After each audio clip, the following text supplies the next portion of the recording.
Have you ever been in a place that feels wrong not because something happened there, but because no one is there when someone should be? There's a word for that, liminal.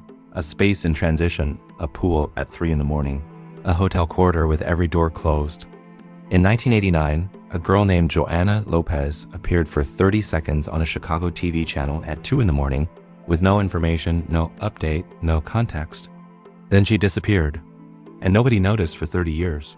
Nobody? Almost nobody. And what happened when the internet finally found her is stranger than the disappearance itself.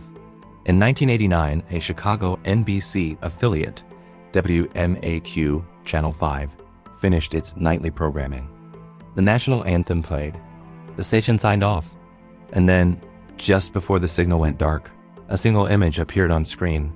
No age, no. No height, no weight. No last known location, no. No family contact. No voiceover. Just a grainy photograph of a young woman's face and the word. That's strange. Those notices usually have some information. Usually, but this one aired at 2 in the morning after most viewers had already gone to bed. And then 2 years later, minus 1991, it aired again. The exact same photo. Still no new information. Still no update. 2 years and nothing. In the pre-internet era, missing persons cases, especially for young women without powerful advocates, could simply stall. No digital records, no national database. Cases slipped through administrative cracks constantly. That phone number at the bottom of the screen, the only piece of contact information, was eventually traced to the youth division of the Chicago Police Department. That's where it sat entirely invisible. Until late 2020, when the archived footage surfaced on Reddit.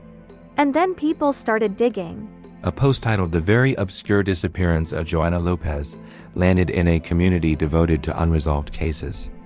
Within hours, dozens of people were searching. Around the same period, a TV channel in Mexico, also called Channel 5, was running missing persons notices between children's cartoons. One face kept reappearing. A young woman named Celine Delgado. Same low-quality photograph. Same near absence of information. Over decades, her image became so familiar, so unsettling, that people began to question whether she was even real.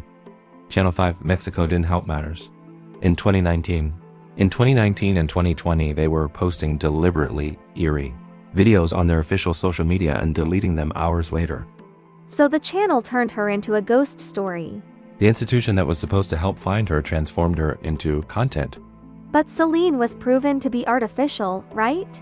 That was a hypothesis, never proven.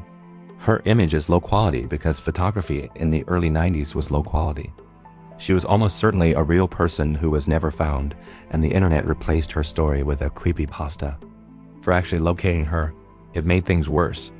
One user had been searching through records of unidentified remains from the Chicago area throughout the 90s, and they found a Jane Doe, case number 276 UFIL, discovered deceased, in an alleyway in 1994. Here's the thing that sits with me. We talk about the internet as if it's the fix, the thing that finally brings light to forgotten people. And sometimes it does, but there's a version of it turned them into content without meaning to. And that's the part that's hard to sit with because everyone involved genuinely wanted to help. Joanna Lopez is now a Reddit thread. Celine Delgado is now a creepypasta, both generating thousands of comments. And yet neither has been officially identified.